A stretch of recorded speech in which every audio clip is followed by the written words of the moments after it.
buenas tardes a ti, a toda la comunidad Coin. Encantado de estar esta oportunidad con ustedes. Así que voy a proceder a presentarles el informe que hemos traído para ustedes el día de hoy.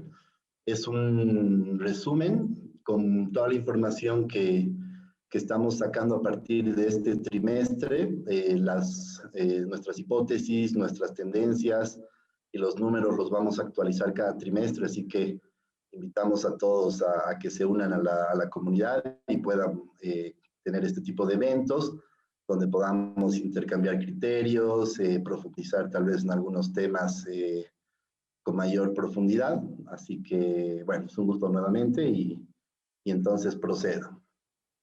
El reporte tiene cuatro secciones. Vamos a hablar un poco ahora de lo que es el crecimiento económico del sector construcción, principalmente, el rol de la inversión pública, que es bastante grande en Bolivia, lo que está pasando en la banca, y vamos a cerrar con algunas ideas de lo que puede pasar con el dólar y el precio de los inmuebles, ¿no? Que creo que es además una de las preguntas más recurrentes y más, donde más discusión podemos tener también. Así que paso para mostrarles acá, este es el crecimiento mensual del sector construcción, ¿no?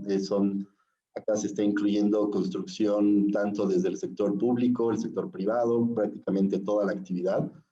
La última data disponible que tenemos en Bolivia es a noviembre, ¿no? Y ahí se ve el efecto de la pandemia, durísimo, ¿no? Abril, mayo, la construcción cayó 73%, ¿no? Obviamente por las medidas de la cuarentena de aquella época, y se ha ido, digamos, recuperando de a poco, ¿no? Hasta octubre teníamos todavía una caída de 4,92, pero ya noviembre 2020 versus noviembre 2019 ha habido un crecimiento. Ahora, hay que tener cuidado con ese dato de crecimiento porque noviembre 19 había sido un mes malo por los conflictos políticos, ¿no? Entonces no es, digamos, un mes normal, pero al menos ya se vio una tasa positiva. Esto es datos mensuales. Quizás tiene más relevancia este indicador que es el crecimiento acumulado, ¿no? En lo que va nuevamente es hasta noviembre. Entonces, si vemos los datos de 11 meses del 2020, la construcción llegó a una tasa negativa de 27%, ¿no? Si vemos las otras actividades económicas que están incluidas en el PIB, o en el IGAE, de forma más específica, es un índice de actividad económica, vemos que la construcción ha sido el segundo peor sector en desempeño en 2020, ¿no? Con datos hasta 2020. Se está marcando una especie de U, ¿no? Durante la pandemia se habló muchísimo de si la recuperación va a ser en B, en U, en L, en W, bueno. Nosotros esperamos que esta tasa se vaya haciendo cada vez más cercana al cero, que eventualmente en los siguientes años podamos recuperar los niveles que teníamos en 2019, ¿no? Habrá que ver cuánto tiempo toma, puede tomar 1, 2, 3 años, eso habrá que ver, y un poco ahora en el reporte estamos hablando de qué factores pueden ser los que contribuyan a que el sector se recupere de forma más rápida, ¿no? Pero ese es el comportamiento en todo caso hasta noviembre y ha sido un sector sumamente golpeado. Ahora, cuando hablamos de construcción a un nivel de estadísticas económicas, estamos viendo de que hay dos grandes sectores, ¿no? La construcción pública, es decir, toda la inversión pública, y por otro lado la construcción privada, ¿no? Cuando hablamos de sector estatal estamos hablando de forma muy importante lo que es carreteras. La ABC es un gran ejecutor de obras y de dinero y de hecho influye en la ejecución del presupuesto de la ABC en ese dato de PIB construcción y otro tipo de infraestructura, llámese colegios, hospitales, etcétera, ¿no? Entonces el sector estatal está ahí, enseguida les muestro los datos. Y lo que es construcción privada, estamos hablando de, digamos, un sector inmobiliario que puede reflejar viviendas y también oficinas, locales comerciales, ¿no? Eso es prácticamente exclusivo del sector privado. Y obviamente también está incluida la construcción de empresas, ¿no? Es incrementar la infraestructura también, ¿no? Entonces, no hay datos tan desagregados como para analizar uno por uno las tendencias.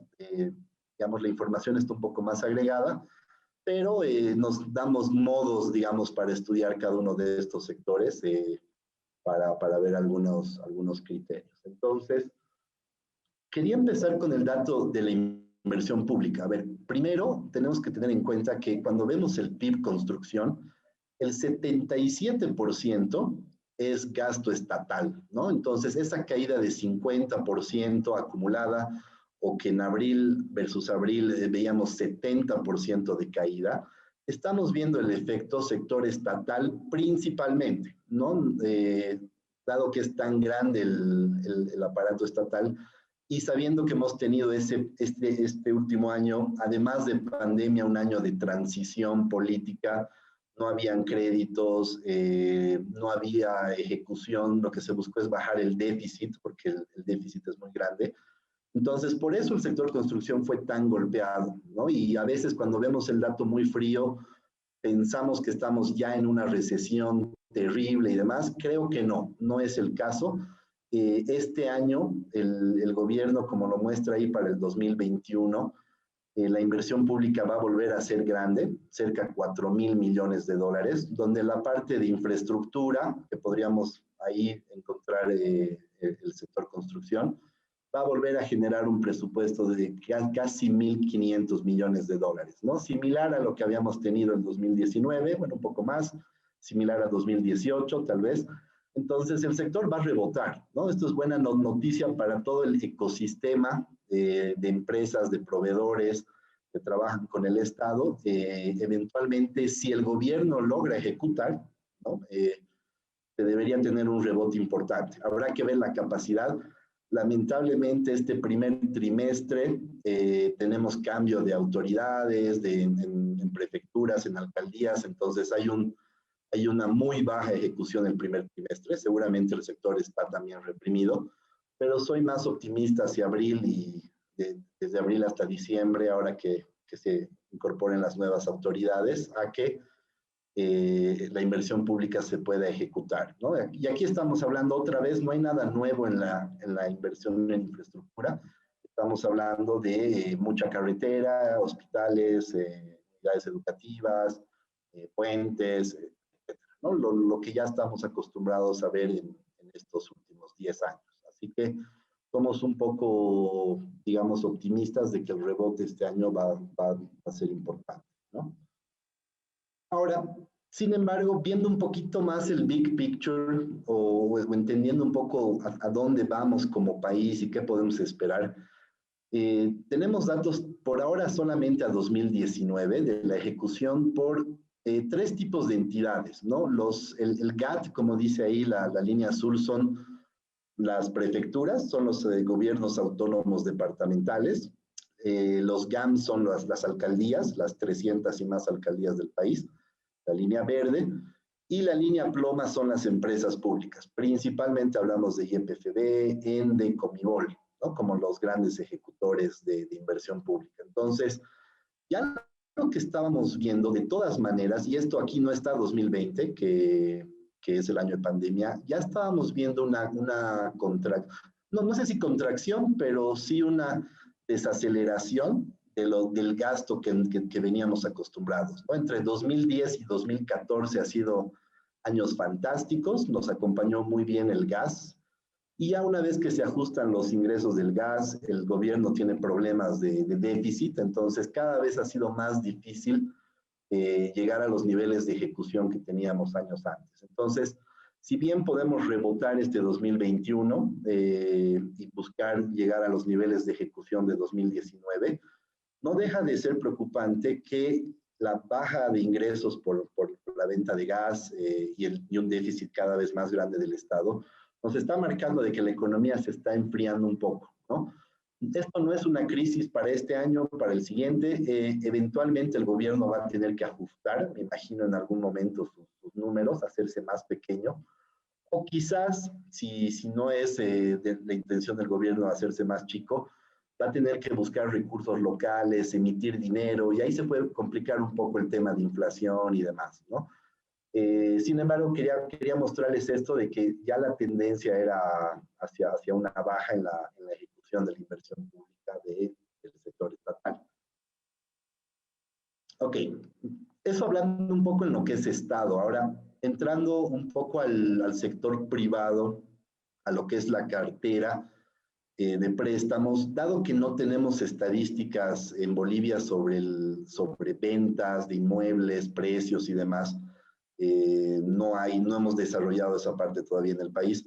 Un indicador, un termómetro para nosotros muy importante es ver qué está pasando con la cartera, que la cartera se destina prácticamente al sector privado, ¿no? Entonces, esta es la variación anual de la cartera de vivienda, es decir, cuánto crédito nuevo aparece cada año. Y podemos ver una tendencia muy similar, ¿no? Con lo del gas, hasta el 2016, en este caso un poquito más. Incluso en 2016 llegamos a hacer casi $1.000 millones de cartera nueva. Entonces, eso quiere decir que se han financiado muchísimos inmuebles, muchas familias obteniendo préstamos, y eso obviamente dinamizaba muchísimo el mercado y todo el ecosistema constructor, ¿no? A partir del 16, cuando ya empezamos a tener déficits y unos huecos grandes en la economía a un nivel macro, la cartera de la banca ha ido poco a poco disminuyendo, ¿no? Pero todavía teníamos flujos importantes, ¿no? Incluso en 2019, a pesar de esos un mes o 2 meses que hemos tenido de conflictos, teníamos una cartera que estaba cerca a $700 millones nuevos, entonces se veía bien, ¿no? Ahora viene el problema. Nosotros esperábamos que esta cartera vaya reduciéndose en el tiempo, pero claro, nunca esperábamos que aparezca una pandemia, y lo que hace la pandemia es en 2020 mostrar un crecimiento de la cartera de vivienda de solamente 200 millones, ¿no? 200 millones. Esto es sistema financiero, llámese bancos, mutuales, cooperativas, IFDs, todo el ecosistema regulado, ¿no? Y que tiene objetivo la cartera, la vivienda. Está incluida vivienda social, vivienda regular, ¿no?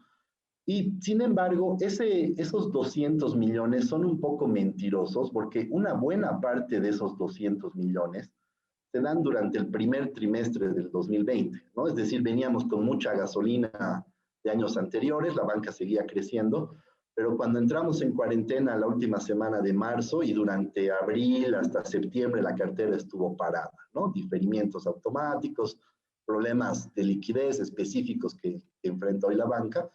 Y si vemos el crecimiento a febrero 21, es decir, esto es febrero 21 con febrero 20, ya el crecimiento se baja solamente a 113, ¿no? Me imagino que cuando tengamos marzo, abril y mayo, ese indicador va a tender a cero, y lo que estamos viendo justamente estos meses es que la banca ha dejado de prestar, ¿no? Temas principalmente por la política del gobierno, de los diferimientos, no hay liquidez, la banca está guardando su plata en tesorería, no están habiendo nuevos créditos por la incertidumbre de no sabemos qué va a pasar con la mora, no sabemos qué tan rápido vamos a salir de este problema, el tema de vacunas, ¿no? Hay una incertidumbre tremenda sumado a cambio de gobierno y todo lo que estamos viviendo. Entonces, prácticamente el sistema financiero está parado, ¿no? Así que, obviamente, esto sin duda es un golpe muy fuerte para el sector, ¿no? Porque todos sabemos el negocio inmobiliario funciona con deuda, ¿no? Principalmente, una gran parte el crédito bancario es crítico. Entonces, sin crédito, obviamente podemos esperar que se pare el sector y que tenga algunos problemas, y ojalá eventualmente pueda la banca volver a prestar. Soy un poco optimista de que al ver estos datos el gobierno, me imagino que va a generar algún tipo de medidas como fideicomisos específicos vía Banco Unión, vía BDP o vía todo el sistema financiero. No es difícil saber exactamente cómo, pero me imagino que van a haber algún tipo de inyección de liquidez para que el sistema no esté parado hasta junio, ¿no? Que es cuando tenemos todavía el diferimiento programado. En teoría, en julio ya se retoman los planes de pago. Digo en teoría porque todavía es algo que, ¿no? que puede haber algo de incertidumbre ahí. Entonces, este es un indicador sumamente claro y se ve el golpe que estamos viviendo hoy, el ecosistema, ¿no? En lo que es mora, podemos ver aquí, tenemos la mora de toda la cartera del sistema financiero también.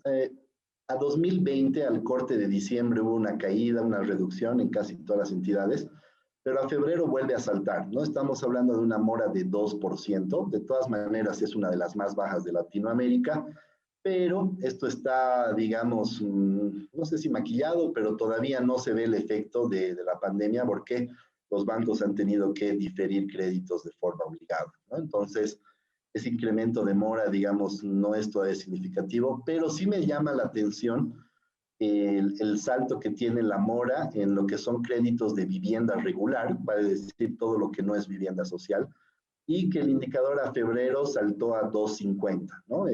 Versus algunos años atrás que estábamos todavía por debajo del 2, estábamos en niveles de 1, un poco más, ya estamos en 2.5 y estamos en febrero, ¿no? Entonces, creo que todos los que trabajamos en el sistema financiero estamos monitoreando este indicador. En junio, julio se verá si esto sube a 4, 5, 6, a 8.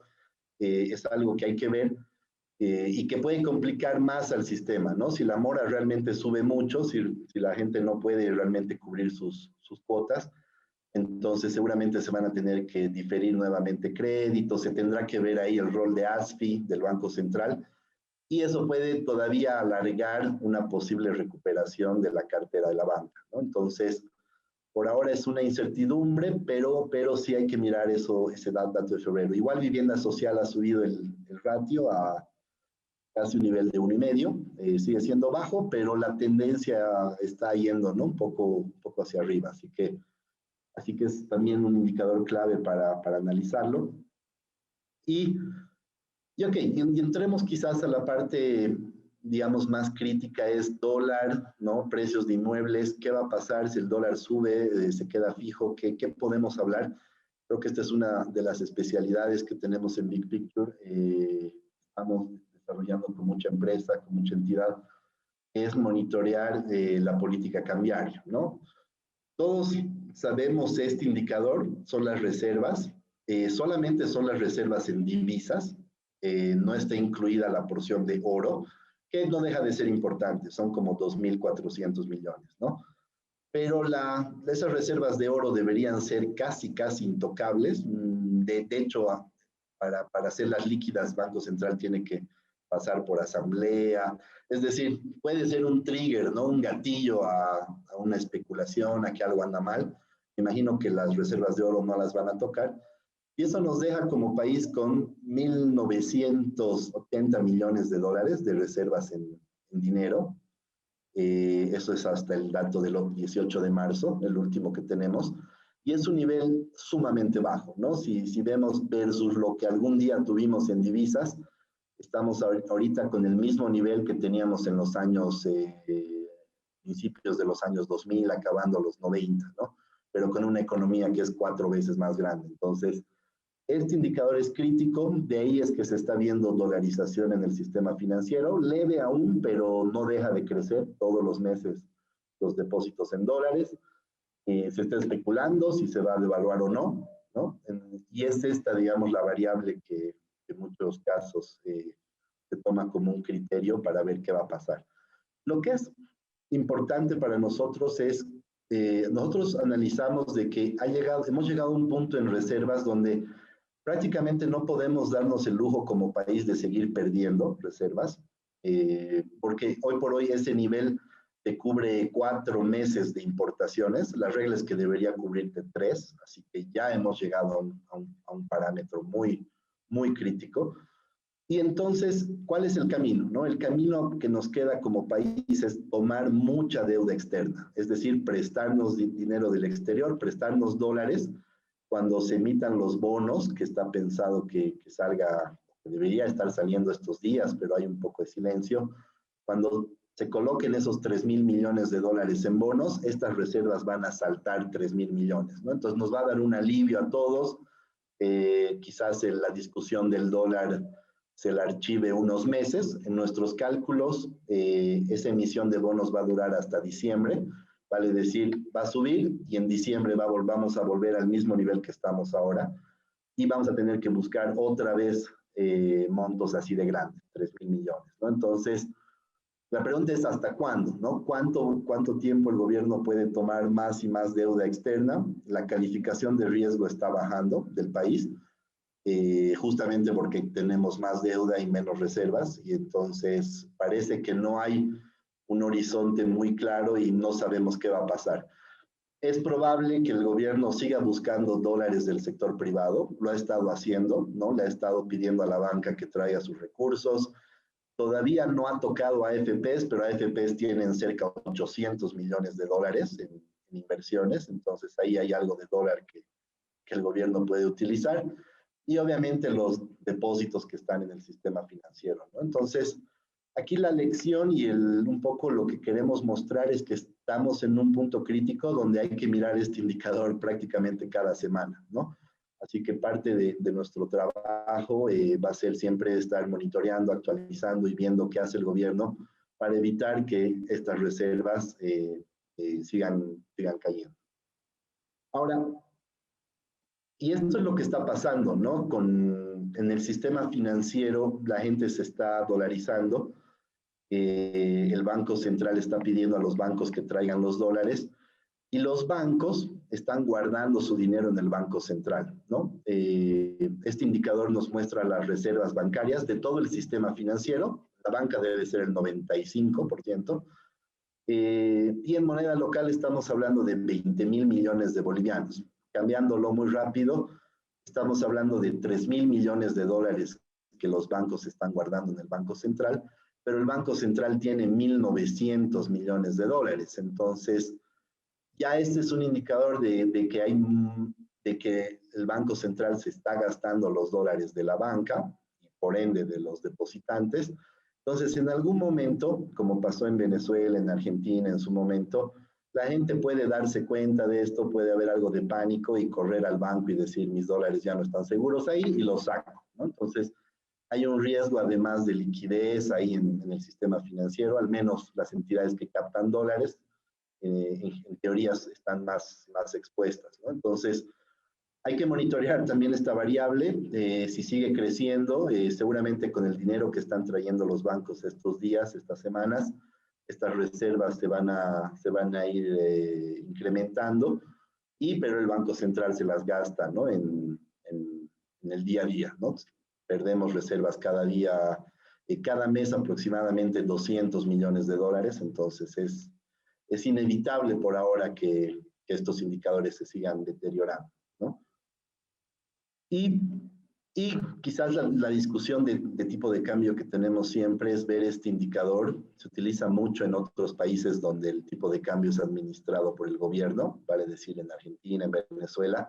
Se llama tipo de cambio de cobertura, que es un ratio que muestra la cantidad de dinero en bolivianos que está en la economía, la base monetaria para los economistas, y se lo divide entre las reservas internacionales. Incluye el oro, incluye divisas, ¿no? Incluimos nosotros el total de reservas y estamos llegando a marzo a un nivel de 19 bolivianos, ¿no? Es decir, hoy por hoy en la economía hay 19 bolivianos por cada dólar tenemos de reserva internacional. Entonces, si vemos, durante muchos años, entre 2011 y 2015, tener un tipo de cambio fijo era razonable, coherente, no había nada de que discutirle al gobierno, pero hoy por hoy ya este ratio se está haciendo cada vez más alto, este indicador ya es 200% más alto que el tipo de cambio nominal. No quisiera que se lleven la impresión de que les estoy sugiriendo que el tipo de cambio se va a devaluar en 200%, eso no pasa de un día al otro o en un mes, esto puede demorar meses o años, ¿no? Pero la tendencia está clara, ¿no? Lamentablemente este indicador va a seguir subiendo, subirá a 20, 25, 30 hasta finales de año y cada vez vamos a estar más alejados de esos 6,96 que es el tipo de cambio oficial, ¿no? Así que estas son las perspectivas económicas y ahora quisiéramos hablar un poco sobre, entonces, cómo se traduce todo esto en el sector inmobiliario, ¿no? En el sector privado. Yo quería mostrarles antes este gráfico que es el PIB, vale decir el tamaño de nuestra economía. Si ustedes ven, entre el año 90 y el año 2004, la economía creció muy poco, ¿no? No teníamos gas en esa época, ¿no? El gas se empezó a exportar en el 99, muy poco, y fue creciendo en los siguientes años. Pero desde el 2005 hasta el 2018, 19, la economía se multiplicó por 4 veces, ¿ya? Eso es un tema producto de la nacionalización, ¿correcto? Producto de que los precios del petróleo pasaron de $20 a 140, así también ha sido el crecimiento del precio. Los volúmenes que exportábamos como país de no exportar casi nada a exportar 50 millones de BTUs, creo, por año, algo así. Entonces, todo eso ha impulsado a la economía a multiplicarse por 4. Y cuando uno ve salarios del sector privado, se multiplicaron por 4 en ese periodo. El salario nominal era 600 bolivianos, perdón, el salario mínimo hoy está en 2.100, es casi 4 veces. Si uno ve muchos precios en la economía y otros sectores, este ratio de 4 veces se repite, ¿no? Entonces, esa ha sido la época de oro y los inmuebles no han estado ajenos a este comportamiento, ¿sí? Por eso es que ha habido un boom tan grande, ha sido tan rentable construir, comprar tierras, desarrollar proyectos, venderlas, había crédito, vale decir, todos los astros, los planetas se alinearon para que haya un boom inmobiliario. Cuando me preguntan si es que en esa época existía una burbuja inmobiliaria, se hablaba, ¿de acuerdo? Hasta hace unos 3 años si no había una burbuja, que los precios muy altos. Creíamos que no había una burbuja porque la economía se había multiplicado por 4 en todos los niveles. Uno ve cartera de la banca, operaciones en bolsa, donde quieras mirar, las variables estaban así, ¿no? Se habían comportado así.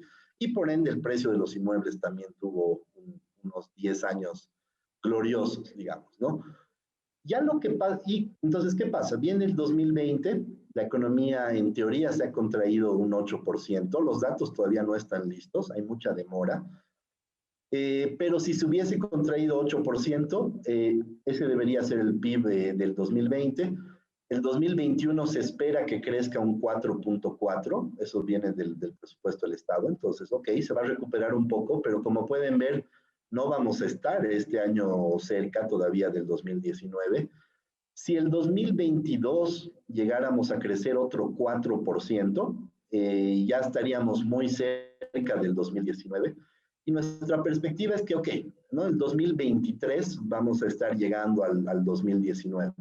Estamos hablando de que a Bolivia le tomaría unos 4 años recuperar el nivel de aquel año. Cuando uno ve perspectivas para Brasil, México, para algunas economías que están golpeadas, se habla de entre 3 hasta 6 años, ¿no? Entonces, creo que estamos más o menos con los números claros.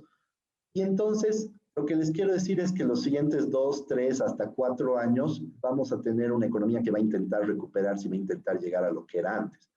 Entonces, obviamente en este entorno, la perspectiva de precios en los inmuebles es que estén bajos, ¿no? Aquí hay que entender, obviamente, ya es un nivel muy micro, no tenemos, digamos, estadísticas a ese detalle en Bolivia, pero hay que entender de que habrán algunos jugadores que están endeudados, que están apalancados, y que son este tipo de jugadores, pueden ser constructoras, pueden ser personas, ¿no? Principalmente se viene ahí, digamos, ¿no? Las personas que juegan con deuda, que es muy común en el mercado inmobiliario, son esos primeros jugadores que van a intentar deshacerse de sus inmuebles, donde puede haber una presión a la baja. Existe otro tipo de jugador que conocemos también, hay empresas muy conservadoras en Bolivia que no tienen niveles de endeudamiento muy altos, sus proyectos inmobiliarios están financiados con patrimonio principalmente, hay un nivel de preventas avanzado, entonces ese tipo de proyectos inmobiliarios no debería tener tanta presión. Así que cuando me preguntan qué pasa con los inmuebles, yo digo, ok, hay gente que está endeudada y mes que pasa, los intereses se comen la utilidad del inversor, ¿no? Del sponsor del proyecto, como se suele llamar, y es ese primer tipo de jugadores los que tienen que ir vendiendo activos, ¿no? No sabemos, no tenemos estadísticas de qué tan apalancado está todo el mercado inmobiliario. Habrán muchas personas que sí, otras que no. Sabemos que hay un mercado, digamos, de blanqueo de capitales, el narcotráfico se menciona que lava mucho dinero en el sector inmobiliario, ese sector no depende de crédito de la banca, posiblemente ahí el mercado siga más normal, ¿no? Pero a grandes rasgos, en general, esta paralización de la economía debería hacer que los precios tiendan a bajar, ¿no? Habrá que ver cómo se comportan algunas variables. Cuando uno ve, nosotros sugerimos y en el reporte mostramos los distintos componentes que hacen el costo de construcción en la economía. Cuando uno ve, lo que más ha crecido son salarios, ¿no? El componente mano de obra es tremendamente importante en el costo de construcción. Y ahí ya hemos visto, ¿no? Hay algunas estadísticas de salarios y demás, que los salarios han caído, hay desempleo, entonces eso debería hacer que el precio de los inmuebles caiga. Inmuebles como una categoría muy grande, ya valdría la pena entrar a ver locales comerciales, por ejemplo, donde sin duda ahí el efecto de esta caída de contracción es más grande. Se han cerrado restaurantes, se han cerrado mucho retail, minorista, sectores como comercio de ropa, comercio de otros productos no esenciales. Entonces sí se ven locales vacíos y por ende los precios han ido bajando, ¿no? Así que esta es un poco la discusión que hacemos. Y quería mostrarles tres variables que creemos que hay que monitorearlas de forma continua, que lo vamos a hacer y vamos a ir formando un poco y validando si lo que estamos esperando en este primer trimestre se va generando en los siguientes. Primero es el crédito bancario. Para nosotros es la variable clave cuando estamos hablando del sector privado, de la inversión privada y por ende del sector inmobiliario. Creemos que va a estar limitado, pero no estamos hablando todavía de un shock, de un crunch crediticio, porque vemos a un banco central o a un ASFI que van a ver los mecanismos para no dejar solo al sector. El sector es muy grande y emplea mucha gente, es un ecosistema grande, entonces es difícil que el gobierno se olvide de la construcción. Pero eso, de todas maneras, vemos difícil que se retomen esos flujos también que se veían años anteriores, ¿no? 700 millones o algo así. Creería que tampoco vamos a poder llegar a esos niveles. Así que está clarísimo, ¿no? Si no hay crédito, no va a haber demanda de inmuebles. Entonces, los inmuebles que se están construyendo, que ya están en el mercado para comercializarse, van a tener que bajar de precio. Por ahora no hay una señal que nos diga que esto vaya a cambiar. Si mañana en estos días sale un fideicomiso por 500 millones de dólares, ok, eso puede tener, digamos, un efecto importante, rápido en la recuperación, y eso habría que estudiarlo y analizarlo, pero hasta ahora no se ha escuchado nada sobre una medida del gobierno. Esperemos que exista algo ahí, ¿no? ¿Qué comentarios hacer sobre esta variable? Es clave ahora considerar para empresas que desarrollan proyectos cuál es la estructura de fondeo, ¿no? Usualmente un proyecto inmobiliario, cuando nosotros trabajamos en la modelación financiera para algunos clientes, hacemos la modelación de las preventas, de la cantidad de patrimonio que pone el constructor y de una parte en crédito bancario. Ahora esos modelos han quedado, a mi modo de ver, algo obsoletos, hay que poner más patrimonio, las preventas van a ser más lentas, ¿no? Hay que ajustar la rentabilidad, los precios, hay que ver ahí cómo se ve. Entonces, van a haber algunos constructores seguramente que tienen más patrimonio, más espalda, que posiblemente sigan con proyectos importantes. Hay tendencias grandes en la economía como Santa Cruz y la cantidad de personas que están migrando ahí. Eso debería ser un fundamento aún bastante sólido, ¿no? Pero habrán otros constructores que trabajan mucho con crédito y que ahora van a estar más limitados en desarrollar nuevos proyectos. Así que habría que ver, el indicador que monitoreamos nosotros es los permisos de construcción. En el reporte están, ahí se muestran la caída durísima durante la pandemia, pero se ha empezado a levantar esos permisos, no están a niveles 2019, pero tampoco están muy muy por debajo, entonces parece que hay una parte del mercado que está lista para seguir construyendo, pero ahí habrá que ver el match con el crédito, ¿no? Ahora, aquí viene lo interesante, creo, del análisis que hacemos, es la expectativa del dólar. Decimos expectativa porque para nosotros no va a haber una devaluación oficial, ni este, ni el siguiente, ni en los siguientes 3 o 4 años. ¿Por qué? A pesar de todo lo que les he dicho, con reservas, con indicadores monetarios, un gobierno como el boliviano, que le gusta controlar precios, que le gusta controlar a toda la economía, y el dólar es clave para la estabilidad del sistema financiero, usualmente evita devaluar, ¿no? Y lo que hace es poner algunas restricciones a los empresarios grandes, a la gente que ahorra en dólares, ¿no? Entonces, nosotros creemos que el gobierno va a hacer todo lo posible por tener el tipo de cambio fijo. Creo que lo van a poder lograr, pero ¿a costa de qué? Obviamente van a limitar la venta de dólares, ¿no? No va a ser tan fácil ir a comprar un X monto para ahorrar, para viajar, te van a poner más impuestos, más trabas, vale decir, va a haber un desincentivo muy grande al uso del dólar, se va a encarecer, quizás el spread se hace más grande entre compra y venta, quizás más impuestos, todo puede pasar en el tipo de cambio, pero no se va a mover, ¿no? Mover el tipo de cambio, mucha gente me dice es como mover la gasolina en su momento, ¿no? En 2010 se movió unos centavos y se paró el país. Entonces yo creo que mover el dólar es exactamente lo mismo. Así que en este caso, lo que va a jugar primordialmente este año, el siguiente año, son las expectativas. Es decir, ¿será que el gobierno no me quita mis dólares? ¿Será que voy a poder comprar? Y yo ahora tengo dólares, ¿qué hago con mis dólares? Los llevo a la banca, al mercado de valores, ¿no? Entonces, creo que va a empezar a jugarse un poco más este tema de expectativas y qué hacer, ¿no? Y ahí algo muy interesante que pasó en Argentina, lo hemos puesto en el reporte también, es que las personas en Argentina, cuando se les empezó a limitar las compras de dólares y demás, empezaron a guardar sus ahorros en activos reales, es decir, compraron oficinas, compraron inmuebles, ¿no? Entonces, digamos, el sector inmobiliario, mientras más incertidumbre había con el dólar, al sector inmobiliario le ha ido mejor, ¿no? No vamos a hablar de un boom, de algo fantástico, pero sí puede existir algunos flujos de personas que puedan buscar refugiarse, ¿no? Ante una eventual devaluación, comprando activos inmobiliarios. El activo inmobiliario de preferencia, casi en todo el mundo, diríamos, es el terreno o la tierra, ¿no?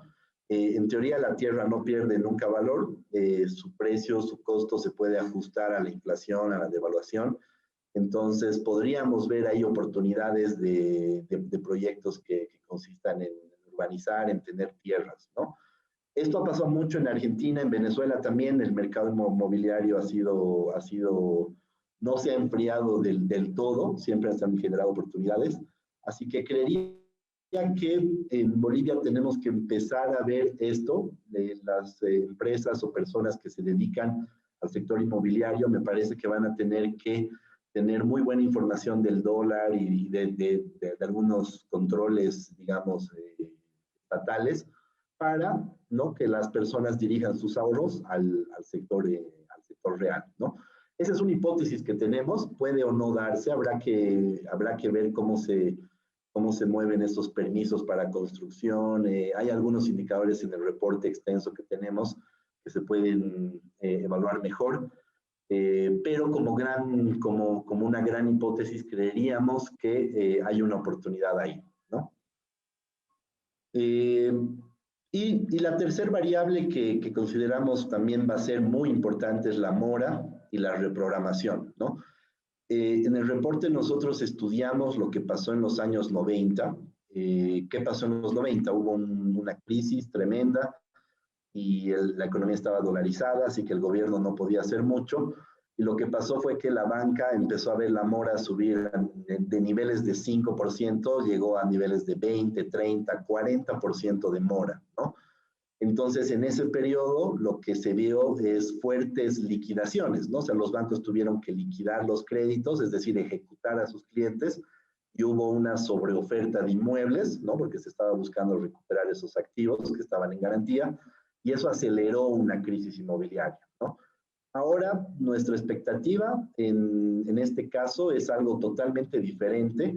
Afortunadamente, el sistema financiero está bolivianizado, ¿no? En los 90 éramos dólares y el Banco Central no puede imprimir dólares nunca. Entonces, no existía Estado prácticamente que nos salve.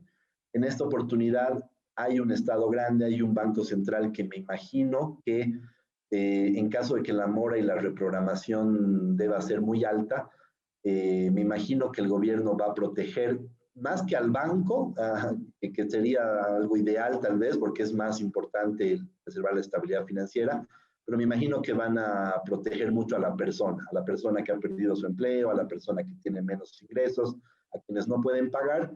Me imagino que habrán ahí algunas inyecciones de liquidez para hacer reprogramaciones específicas, ¿no? Entonces, nosotros estamos esperando que esta mora y reprogramación sea bien manejada, así que no debería haber un efecto muy grande en el sector inmobiliario, ¿no? Pensar que en junio los bancos van a empezar a liquidar cartera y ejecutar a sus clientes, creo que no es algo que estemos pensando que vaya a pasar. Algo de eso va a haber, sin duda, no es que no, pero creeríamos que no va a ser una variable tan complicada de manejar, ¿no? Tenemos un gobierno bastante proactivo en defender el interés de la persona. Ahí habrá que ver cómo juega con no afectar al patrimonio de la banca, sus utilidades, porque durante todo este periodo el sistema financiero está siendo fuertemente afectado, ¿no? No es, digamos, gratis estas reprogramaciones. Por eso es que no hay cartera, ¿no? Estamos viendo el efecto de ese diferimiento. Así que habrá que ver cualquier normativa que saque ASFI aquí, es muy importante que la analicemos, que la conversemos para que podamos formar algún criterio e ir monitoreando si estas hipótesis que hemos desarrollado en este primer trimestre son razonables o si vale la pena hacer algún ajuste. Así que este es un resumen del informe que tenemos. En el informe impreso está con mucha más extensión estas variables, estos análisis, así que es un gusto compartir con ustedes, animarlos a que se suscriban al boletín con la comunidad Coin vamos a estar cada trimestre haciendo este tipo de eventos para conversar y generar criterios, ¿no? que aportan mucho valor. Así que esa es la presentación. Nalibet, tal vez te dejo la palabra por si hay preguntas. ¿Qué tal, Jaime? ¿Cómo estás? Mi nombre es Sergio Vargas. Saludo a todos los colegas, a la comunidad Coin, a todos los presentes. Quería consultarte sobre los fondos, la estrategia de fondeo que estabas hablando. Con algunos colegas hablábamos sobre la oportunidad de ver proyectos sustentables para poder lograr o aplicar a fondos internacionales. ¿Qué tú, en tu expertise, qué tú nos podrías mencionar de esto, de esta oportunidad o esta nueva ventana como estrategia de fondeo? Sí, sí, sin duda se está hablando demasiado de las finanzas verdes, ¿no? Tengo entendido que hay fondos de inversión que están estructurándose en el mercado de valores que tienen ese objeto de buscar financiamientos sostenibles. Y así que me parece que es una excelente idea que los nuevos proyectos de desarrollo inmobiliario consideren estos temas de eficiencia energética y demás para poder acceder a fuentes de financiamiento que no son las no tradicionales en todo caso, ¿no? Así que ojalá por el sector privado, el mercado de valores, exista la rapidez. A veces no depende mucho de los jugadores, sino más del regulador ¿no? Y es un tema, es un ecosistema un poco lento, pero ahí sin duda van a haber algunos proyectos que pueden ayudar al proyecto. Y de todas maneras, creo que esto también hablamos en algún evento anterior, sí sería muy importante que como sector privado, constructor, se tengan conversaciones con CAF, con estos bancos grandes de desarrollo que están buscando proyectos verdes, para abrir ventanas y se puedan generar ahí algún tipo de fuente de fondeo, ¿no? Así que, sin duda, creo que es el momento ideal. Hay mucho esfuerzo de varias AFIs que hemos estado viendo estos estas semanas, estos meses, así que ojalá lleguen a tiempo, ¿no? En este primer semestre para ya tener algún tipo de mejores perspectivas. Pero sin duda creo que es el camino correcto. No me quedan dudas, ¿no? Ok. Muchas gracias, Jaime, por tu participación y por seguir impulsando al sector. Encantado, Hay Juan Manuel. las preguntas, Sergio nos antecedió y es un gusto, un placer. Realmente es un placer para mí poder compartir, poder interactuar un poquito contigo y a poder ayudar a resolver algunos cuestionamientos que el rubro necesita respuestas y con tu ayuda sé que lo vamos a lograr. Te voy a ayudar un poquito con las respuestas, vamos a ir interactuando posteriormente. También tengo algunas, ojalá no sean muchas, pero vamos a ir interactuando. A ver, vamos a empezar. Hay un participante de este grupo COI que nos pregunta, ¿qué pasará si no podemos acceder a muchos más créditos? ¿Cuál sería ese efecto, Jaime? Sí, ahí, a ver, la lógica te dice que como gobierno debes replantear tu gasto, ¿no? El gobierno plantea, por ejemplo, este año un déficit de 4.000 millones, ¿no? Y eso está haciendo que necesitemos mucha deuda. Así que si eventualmente la calificación de riesgo disminuye o si esta colocación de bonos sale muy cara, con tasas muy altas, parece que ese es el camino. Entonces, lo que debería hacer un gobierno es achicar el gasto público. Ahora, esto no se ha visto en gobiernos que han tenido este tipo de problema. El Brasil de Lula o la Argentina o la Venezuela, que está muy cerca, que son ejemplos reales. Lo que ha estado tentado hacer el gobierno es a buscar financiamiento interno, es decir, emisión de dinero, imprimir dinero, imprimir moneda local para seguir desarrollando proyectos, ¿no? De construcción y todo el gasto. En un corto plazo eso suena interesante, suena bien, suena hasta como lógico, seguir ayudando al sector, pero hay que tener cuidado porque en la medida que sigues emitiendo dinero cada vez más y más y más, te pueda pasar lo que pasa hoy con Argentina, tasas de inflación de 40%, ¿no? Ya por varios años, 2, 3 años. No me voy al extremo de Venezuela con 1 millón de inflación por año, creo que eso es un extremo, pero Argentina, digamos, está ahí, ¿no? Que como no tiene acceso a mercados internacionales, empieza a emitir mucho dinero. Entonces, puede ser que en un muy corto plazo, si el gobierno decide financiarse internamente, hasta exista un boom en el sector, ¿no? Y nuestras perspectivas no sean tan pesimistas y se pueda generar algo de recuperación ahí, pero en el largo plazo es peligroso por la inflación. Lamentablemente no es... los economistas decimos no hay almuerzo gratis, imprimir dinero así porque sí es complicado, pero creería que esa es más que nada la estrategia que va a tomar el gobierno. Ya lo ha hecho, ¿no? Cuando uno ve toda la inversión de YPFB, de ENDE, de Comibol, de la empresa de litio en Potosí, son montos billonarios, ¿no? Y han sido financiados con Banco Central emitiendo dinero. Entonces, no es algo nuevo, no es algo que hay que cambiar en las leyes, ya es algo que se ha dado modos el gobierno de hacer. Así que creo que la tendencia va por ahí. Excelente, excelente. Hay algo que me llamó la atención en la presentación que tú tuviste y mencionas un escenario medianamente, no sé si la palabra es correcta, pero camuflado, porque tenemos una tendencia en la gráfica de mora, en la parte de créditos, baja o estable de alguna manera. Pero creo que esta tendencia todavía es, como mencionaba, camuflada, porque deberíamos incorporar a este gráfico tal vez el tema de reprogramación, porque la reprogramación, no sé si vale el término, es una... Entonces vamos a ver un escenario real, tal vez en junio, también creo lo mencionaste, donde vamos a ver la situación real de una mora real. ¿Cuál crees que pueda ser el efecto o los escenarios que podamos tener a partir de junio, dada nuestra realidad que se va a ver en ese momento, ¿no?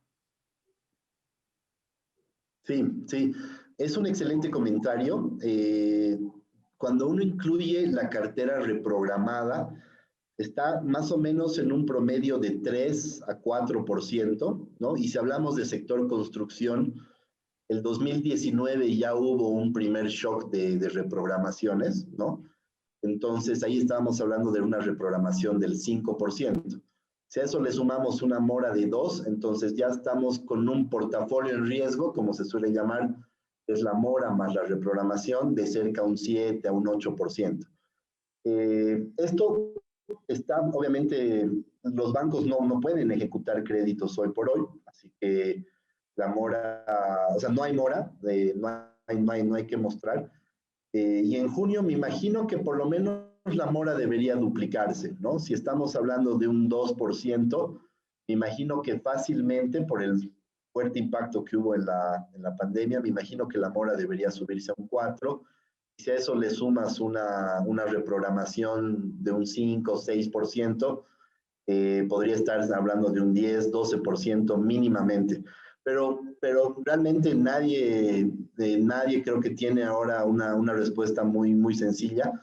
Me acuerdo que el año 98, cuando llega la crisis, la mora sube de 5 a 12, ¿no? Casi se duplicó en un año. Entonces, pero creo que no estamos en un escenario más complicado que el del 98, ¿no? ¿Por qué? Porque tienes a un gobierno que te va a inyectar 4.000 millones de dólares de inversión, eso ya se está ejecutando y entonces hay un respaldo, ¿no? De alguna u otra manera. Pero creería que duplicarse el indicador de mora debería ser algo bastante razonable, ¿no? Excelente, gracias por la respuesta. Seguimos con las preguntas. Sergio, si tenemos muchos inmuebles y de gran valor, ¿nos recomiendas venderlos o esperar un par de años a que esta economía se estabilice?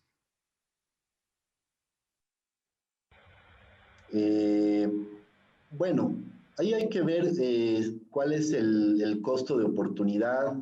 Hay varias variables, creo que tomar en cuenta, ¿no? Si uno tiene hoy por hoy alguna otra mejor, un otro mejor destino para esos recursos, es decir, si yo los hago líquidos, tengo un monto X, 200.000 dólares o algo así o más, y puedo, digamos, sacarlos al exterior, tenerlos invertidos afuera, me dan una rentabilidad del 3, 4, 5%, un portafolio conservador en el extranjero, entonces parecería ser una mejor idea, una buena idea, ¿no? Ahora, obviamente, salir al exterior demanda que tengas un patrimonio más grande, ¿no? Por eso un poco doy esa respuesta a si la inversión es grande. La mayoría de las personas salir al exterior no es una opción, ¿no? Entonces, si realmente no estás presionado con deudas, ¿no? Entonces yo no tendría un poco el apuro a liquidar activos, ¿no? A ver, y aquí hay un tema, creo que es muy importante, y es una tesis que se ha estado manejando mucho en el sector inmobiliario.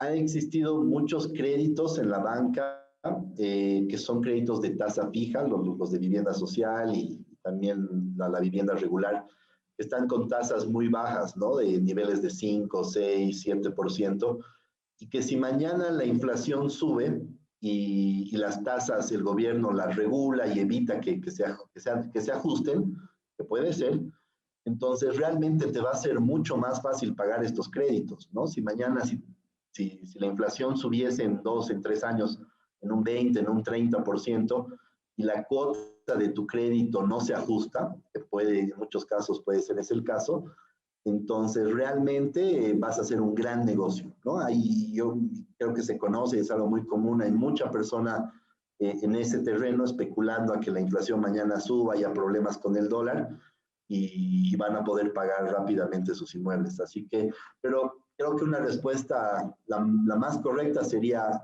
evaluar el contexto total de la persona, ¿no? O de la empresa o del grupo, ¿no?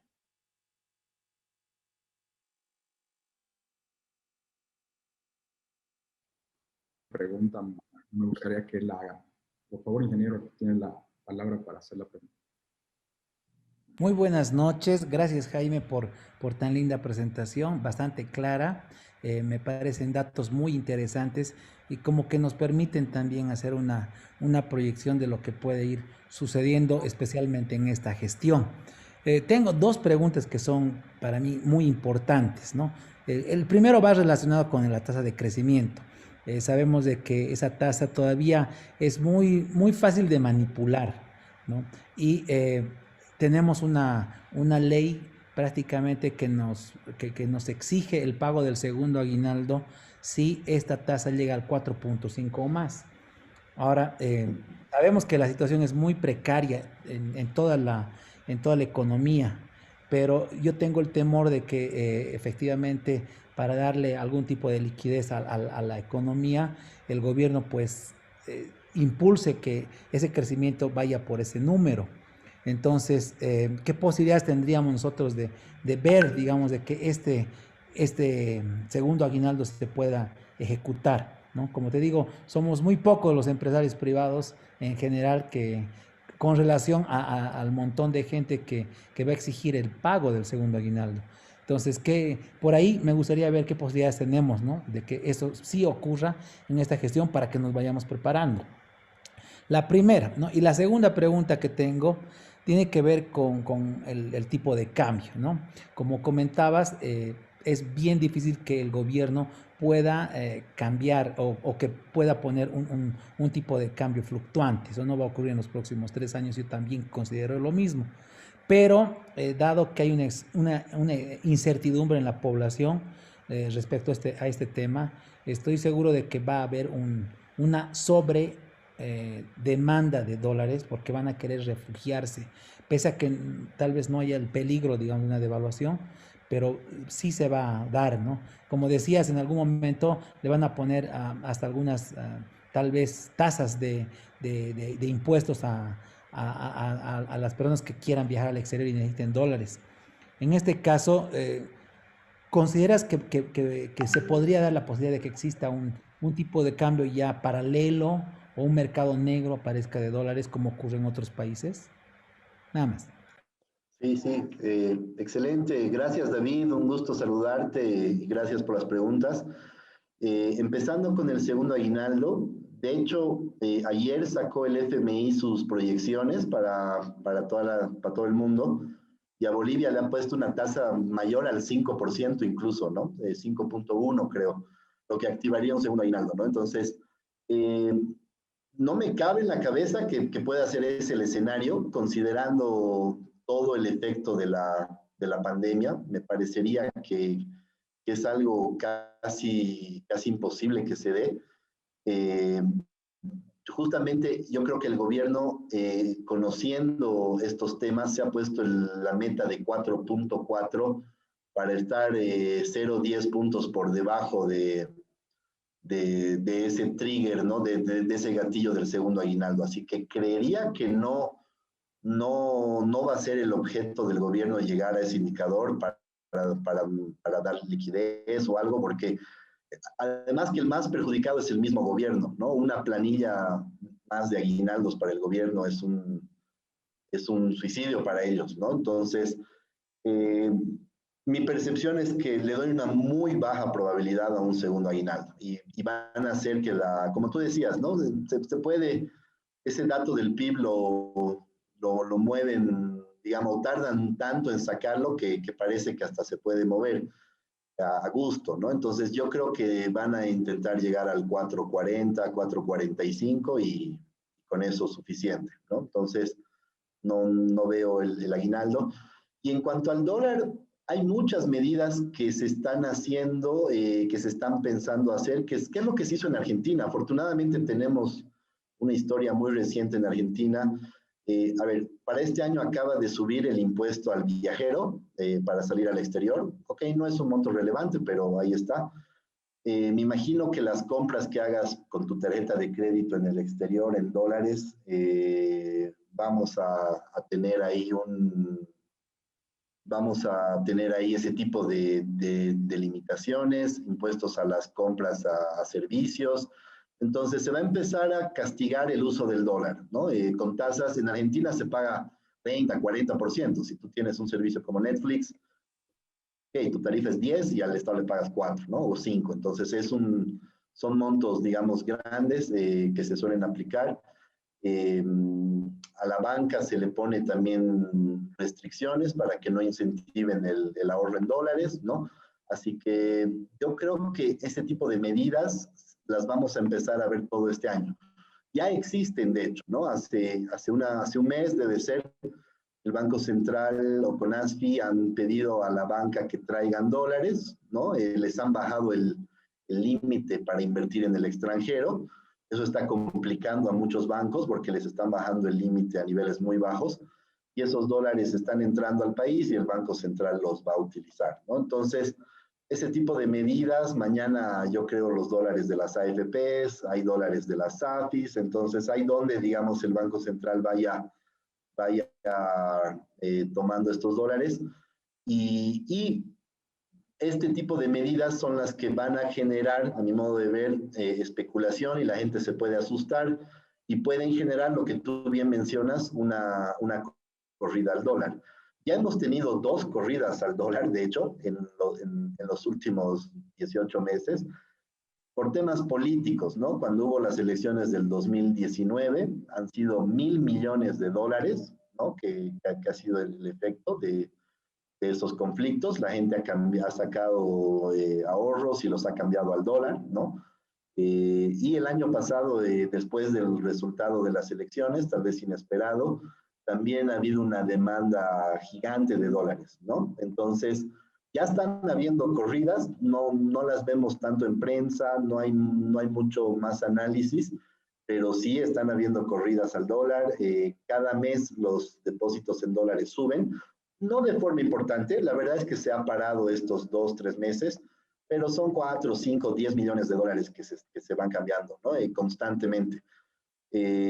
Como dato, cajas de ahorro, cuentas corrientes están dolarizadas en un 25% en el país, entonces no es poco, y eso puede ir creciendo eventualmente. Así que yo creo que el camino, como hablábamos en algún evento anterior y ahora estamos más seguros de esta tesis, es que se va a generar en algún momento unas restricciones para acceder a dólares, ¿no? A los importadores, y ahí se puede generar un mercado negro de divisas, ¿no? Donde primero se cambiará a unos centavos más y en la medida que falten los dólares, el tipo de cambio paralelo empieza a subir a 8, a 9. Mañana el gobierno trae dólares, eso vuelve a bajar a 8, a 7, ¿no? Es un camino largo. Esto no es que un día se descontrola y todo se cae. Creería que no. Si uno ve a Argentina, viven ya 10 años así, con tipos de cambio no oficiales, que suben, que bajan, que se devalúan, ¿no? Entonces, eso es algo con lo que creo que tenemos que empezar a aprender a vivir, ¿no? Empresarios, inversores, sistema financiero, nos tenemos que preparar y hay lecciones muy ricas en los países que están cerca de nosotros y por eso es, creo, tan importante este tipo de eventos, este tipo de productos para tomar buenas decisiones, ¿no? Excelente, excelente. Vamos a seguir con la ronda de preguntas. Hay una pregunta en el reporte presentado, ¿cuál consideras que es la vía para la recuperación y activación de proyectos inmobiliarios? Es importante que complemento la pregunta. Tú has mencionado que los permisos de construcción cayeron en un 47.4 aproximadamente. Y también el rubro de la construcción ha perdido casi 60,000 empleos. Son datos bastante desalentadores. ¿Cuál crees tú? Y complementada la pregunta, ¿es el camino para una activación del rubro? ¿Será proyectos inmobiliarios uno de los caminos? Sí, yo creo que si hoy tenemos un problema en el sistema financiero son las tasas reguladas, ¿no? Yo empezaría por ahí. Se debería quitar el techo a las tasas. Si bien eso ha generado un boom en el sector por tasas muy bajas, pero hoy por hoy se debería eliminar el techo para que si un banco consigue liquidez, si un banco consigue fondeo del exterior, si un banco ve y estratégicamente hacer créditos inmobiliarios, entonces puedan cobrar una tasa que les justifique el costo al cual están accediendo a los recursos. Solamente como dato, no lo puse acá en la presentación, pero sí es importante. Hoy por hoy un banco se está financiando a largo plazo a tasas de 5.5 y está dando créditos a 5.5 o 6 o 6,5, ¿no? Entonces, no es viable. No vamos a tener un sector inmobiliario creciente y pujante mientras la banca no gane plata. La banca tiene que ganar dinero, los inversores, los intermediarios están para eso. Entonces, se debería desregular la tasa activa en la medida que la economía se vaya recuperando, pues ya las tasas bajarán, subirán, pero creo que hay que darle margen de acción al banco. Hoy por hoy están atados de mano. Yo como gerente de créditos de un banco no sé qué hacer. Si estoy captando al 5,5 y cobrando 5,5, ¿dónde cubro gastos? ¿No? Es imposible, ¿no? Entonces, esa mitad de la cartera que tiene la banca en sector productivo, en sector vivienda, con tasas de 5, 6, en el mejor de los casos algo de microcrédito en 11, pero después son tasas de 5, 6, son las tasas a las que la banca se está fondeando, reemplazando sus pasivos. Así que yo creo que el sector inmobiliario no puede entenderse sin sistema bancario, ¿no? Así que para recuperar el sector se debería trabajar por ahí, para que el flujo de créditos vuelva a crecer. Y obviamente, ¿no? El sector privado es el mayor generador de empleos, de todas maneras, con impuestos tan altos, con una regulación laboral tan dura, nadie quiere contratar, nadie quiere invertir ahora.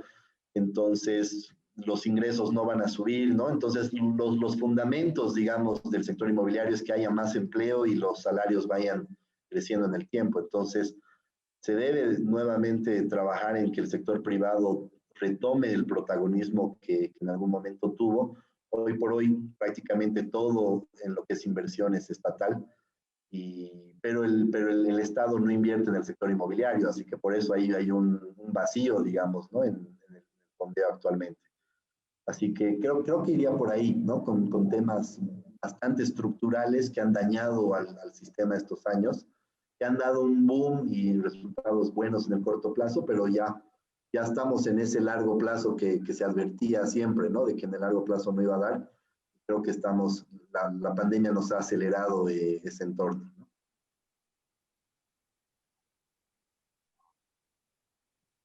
Excelente. Me quedo con una puntualización. Tú mencionas un triángulo muy importante que es entre la parte privada, la banca y el sector propiamente inmobiliario. Ese triángulo tiene que empezar a funcionar. Y la siguiente pregunta también se va a referir a algo similar. Dice, todas las reprogramaciones de créditos de vivienda están siendo renegociados, refinanciados. ¿Será que los bancos van a poder financiar créditos de vivienda social después de julio? Hemos visto que en gestiones pasadas ha habido incentivos, incentivos inclusive en algún caso forzados a la banca a incentivar créditos a la vivienda social con tasas de interés, en algún caso muy favorables a incentivar este sector. ¿Habrá una medida similar? ¿Habrá una medida similar que la banca estas viviendas sociales después de esto? Sí, bueno, sigue vigente la normativa que exige un porcentaje mínimo de la cartera de la banca que esté colocada en el sector productivo y de vivienda social. Y obviamente los créditos de vivienda social son, digamos, al existir un colateral, un inmueble, es una cartera, digamos, bastante atractiva para un banco en general, ¿no? Por de ahí el boom que hemos visto de estos años. Ahora, obviamente, si la banca tiene que seguir difiriendo créditos, reprogramando, ¿no?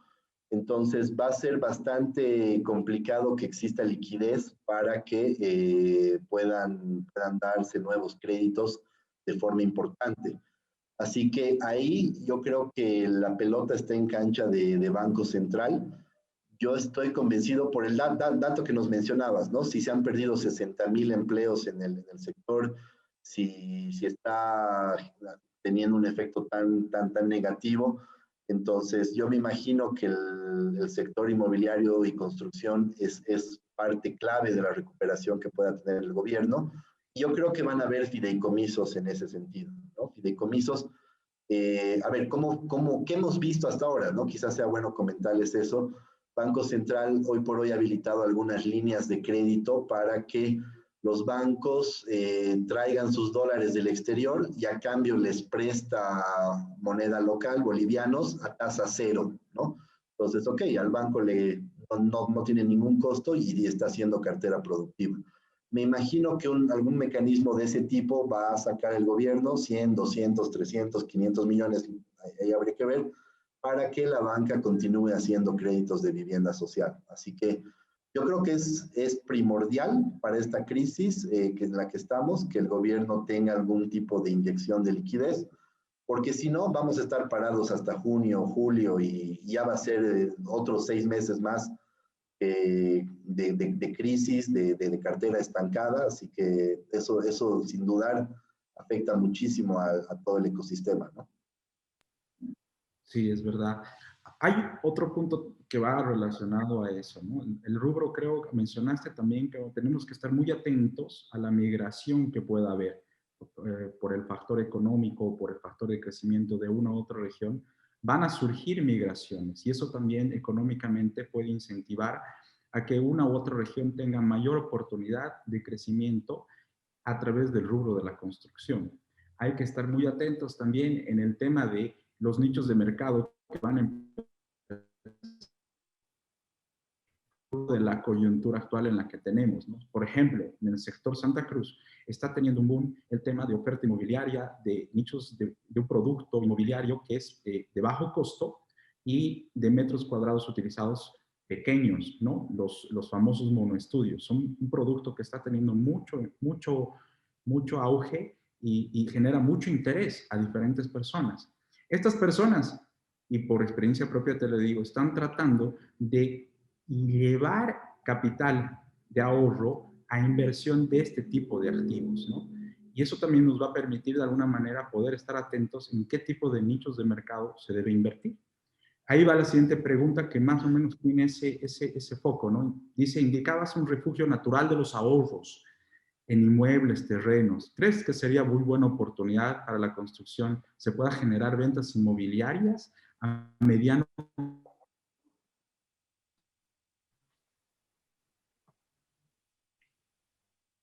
Sí, la última parte de tu pregunta no la escuché, pero entendí el concepto.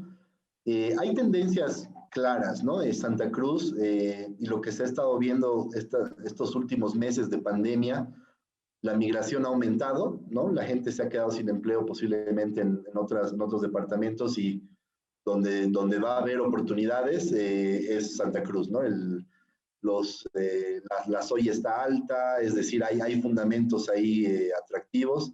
Entonces son tendencias que no una pandemia puede golpear, pero que no va a cambiar el hecho de que seamos un país con población joven, ¿no? Que va a demandar inmuebles de todas maneras, y donde entender esos nichos, como tú bien mencionabas, inmuebles de bajo costo, pequeños, que sean bastante funcionales. Entonces es un nicho que puede haber un boom, que puede haber oportunidades.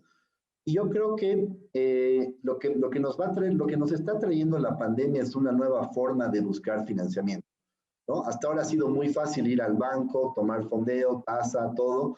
Hoy por hoy, con varios clientes que estamos trabajando, estamos viendo cómo acercar a quien tiene recursos, ¿no? De forma directa, buscar las buenas prácticas en la industria, las tendencias que ya se veían antes, el Airbnb, ¿no? Tener inmuebles para alquilarlos, para rentarlos. Entonces, no es, creo que más bien es bastante más necesario ahora que nunca innovar y adaptarse a un nuevo entorno y sin duda ahí van a aparecer buenas oportunidades.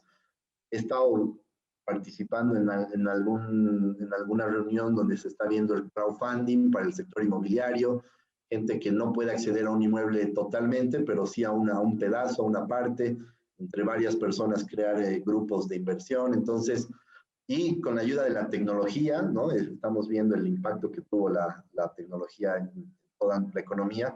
Me parece que son nuevos caminos y nuevas tendencias que las empresas y las inmobiliarias tienen que considerar para sobresalir en estos periodos, ¿no?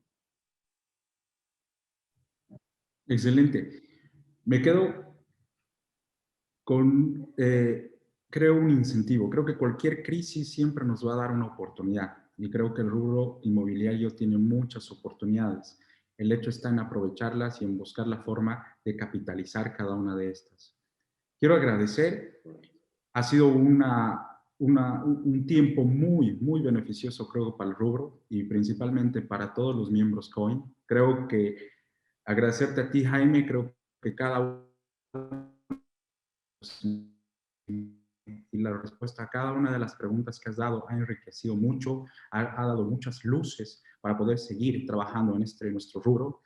Y a través de ello agradezco también a todas las personas que han estado presentes, han estado atentas a cada una de las respuestas y principalmente a la brillante exposición que ha dado Jaime. Gracias, Jaime. Gracias, miembros COIN. Creo que ha sido otra sesión muy enriquecedora para toda la comunidad. Muchas gracias y tengan muy buenas noches. Hasta la próxima.